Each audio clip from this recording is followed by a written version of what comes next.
Assalamualaikum warahmatullahi wabarakatuh. Kami dari kelompok 2 akan mempresentasikan identifikasi kadar karbon monoksida CO dalam darah pada perokok. Anggota kelompok Ani Rizky Ningtyas, Hani Rizky, M. Wahyu Kurniawan, Nurhayu Mahfida, Vincentia Paulina Bara. Pendahuluan. Merokok merupakan kebiasaan yang sering ditemui di seluruh dunia. Walaupun sudah diketahui secara umum bahwa rokok dapat menimbulkan gangguan kesehatan. Menurut laporan World Health Organization (WHO), pada saat ini terdapat sekitar 1 miliar perokok di dunia dan perokok aktif tersebut mengkonsumsi sekitar 6 triliun rokok setiap tahunnya. Kematian akibat gangguan tembakau tersebut diperkirakan akan meningkat menjadi 7,5 juta per tahun, yaitu mencakup 10% penyebab semua kematian di dunia. Terdapat beberapa biomarker yang dapat digunakan untuk menentukan status merokok pada seseorang, yaitu diantaranya melalui pemeriksaan kadar nikotin, kotinine, dan tiosianat dalam plasma, urin, dan saliva, kadar COHB darah, serta pemeriksaan kadar CO udara ekspirasi. Metode pengukuran paparan karbon monoksida yang diterima responden. Pengukuran paparan gas karbon monoksida yang dapat dilakukan melalui pengukuran secara pasif dengan personal desimeter tube, yakni menggunakan alat Gastech desimeter tube. Metode penentuan kadar karboksihemoglobin. Sampel darah pada setiap responden diambil 1 mili sebanyak 2 kali, yaitu sebelum pengukuran dan setelah pengukuran dengan rentang waktu 4 jam, sehingga dapat diamati perubahan kadar HbCO dalam darah responden secara kuantitatif menggunakan spektrofotometri multi-wavelength single beam UV vis Beckman DU560I dengan panjang gelombang 530,6 nanometer dan 583 nanometer. Selain itu, diambil pula sampel darah yang merupakan darah sehat mengandung HbO2. Metode pemeriksaan penunjang dengan uji alkali dilusi merupakan pemeriksaan untuk penentuan COHB secara kualitatif dengan menggunakan larutan NaOH 10-20%. Dengan uji ini, darah yang mengandung CO akan berubah menjadi warna merah muda dan setelah 1 menit akan berubah menjadi kecoklatan. Pendekatan penelitian digunakan dalam penelitian ini adalah pendekatan deskriptif, yaitu menggambarkan kadar karbon monoksida dalam darah berdasarkan variabel umum, masa kerja, lama kerja, dan kebiasaan merokok.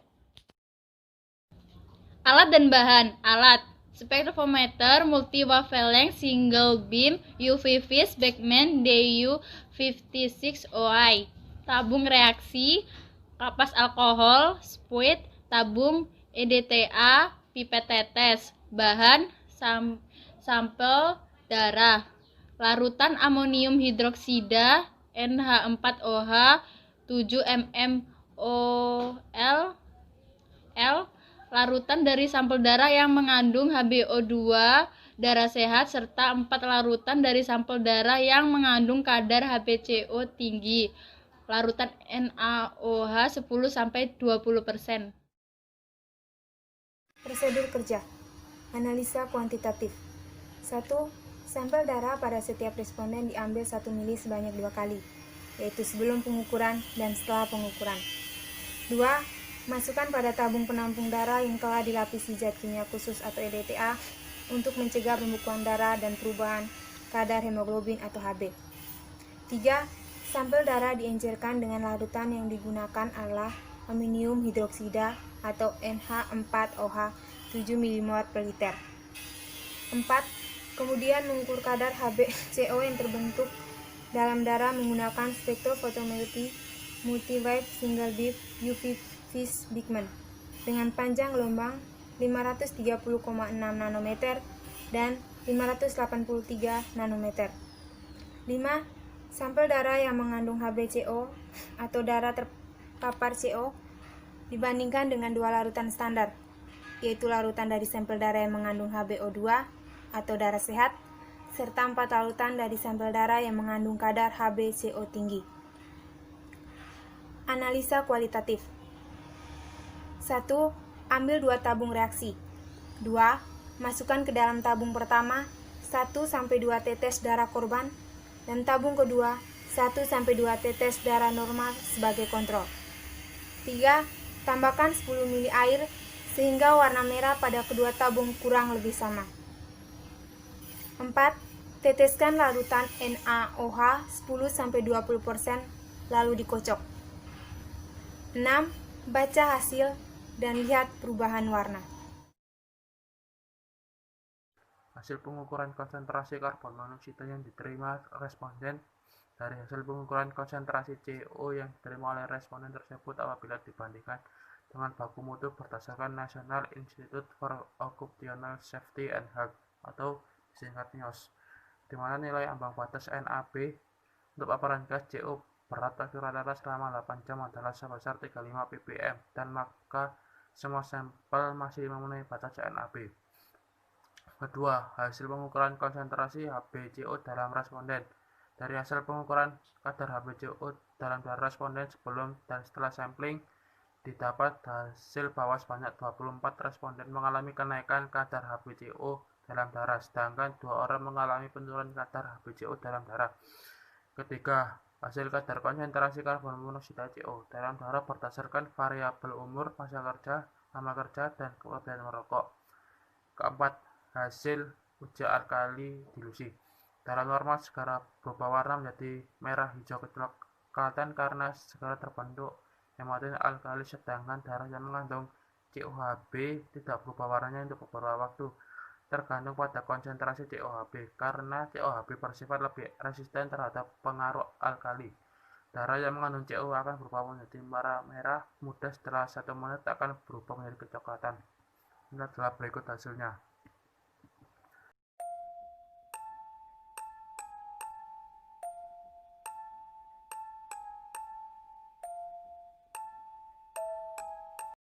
Pembahasan.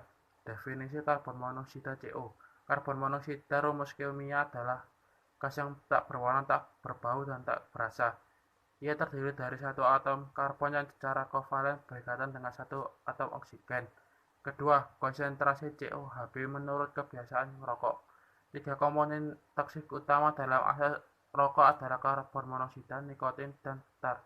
Kira-kira 8-5%. Asap rokok terdiri atas karbon monoksida, yaitu satu gas racun yang tidak berwarna dan tidak berbau.